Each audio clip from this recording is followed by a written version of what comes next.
Do you know what I mean? I know what you mean. So I know this is going a bit off track now, but at the time when you realize that you have got everything that you wanted, like you wanted to be a clinical director. That was my goal. Said? I think Yeah, I was like, so I could be a VP. Like, I don't know what I was. when I you just reached that position, like you had everything you wanted, was that the time when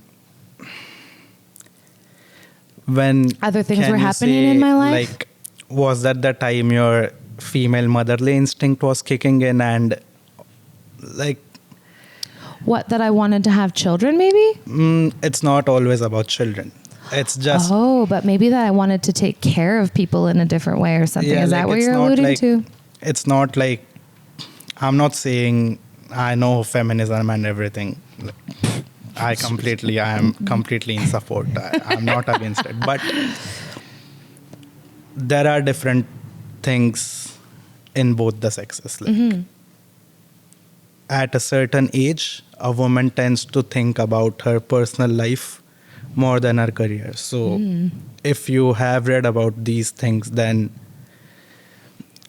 it's not like this is how it is every time, but most of the times, women who are successful in their careers lack in their personal life. The women who are very good at their personal lives lack in their careers. So You're going to make me cry. So when you got to the clinical director position, what happened what kicked in that you felt that this is something I wanted to achieve, but now that I have it, I'm not happy about? Why would you think that, if that's what got you started? These are really, you definitely are hitting a sensitive spot. I didn't realize that I would feel so sensitive about that, but I don't know if I would say that it was like, how do I say this without like totally saying what I'm trying to say? There were a lot of things happening in my life at the time when I got this clinical director position. And not only were they, things that were happening in my personal life, but there were things that were happening in my family life. And I started a relationship, like my first adult relationship ever in my life. Now, I dated someone in my early 20s. We were off and on for like 4 years. But as you say, women who are usually successful professionally, they struggle in their personal lives. And I did in every aspect of my personal life. Like the dating scene, especially the dating scene in Toronto, and, of course, juggling the jobs that I did. And I had an incredibly good friend group. And I think just the idea of, having a husband and, settling down and buying a home, none of that meant anything to me in my 20s at all.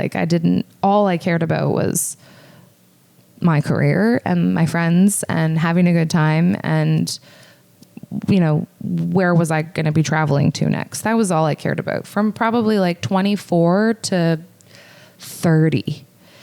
My dad died when I was 30, and that turned my world upside down for the first, there were a few life-altering circumstances after my dad died too, but yeah, you're absolutely right. I didn't prioritize, any of that maternal or whatever it was. The only place that I did was in caring for patients. I didn't, even nurture myself necessarily in those years. So yeah, when the shit hit the fan in my family life and in my personal life last year, and in my physical health was horrible last year.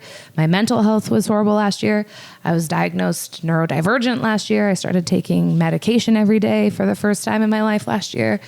So when all of those things happen, I think for me anyway, it was maybe a wake-up call or I don't know, just a reality check that I didn't want to spend another second of my life doing something that I didn't feel was good, or that I wanted to just be giving positivity and every ounce of generosity and compassion and empathy that I felt I could muster. I just wanted to put that out into the world, I guess. I don't know.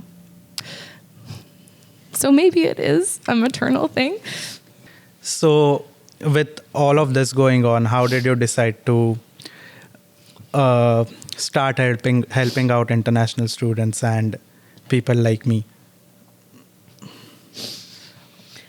I'm going to have to start figuring out a different way to tell these stories, because I think they're going to start sounding repetitive, but I describe it in the way that Einstein's definition of insanity is.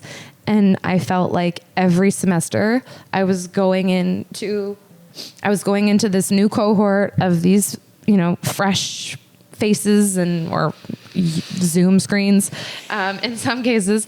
And, I was hoping that each semester I would experience, something different. But I started to realize that every 4 months I had this incredible group of people come in who had these incredible, lives, who took this enormous risk to come to Canada. And I was hearing these horror stories about experiences that they were going through. And it got to the point where I couldn't even listen to it on the news, because yeah, it was so heartbreaking for me.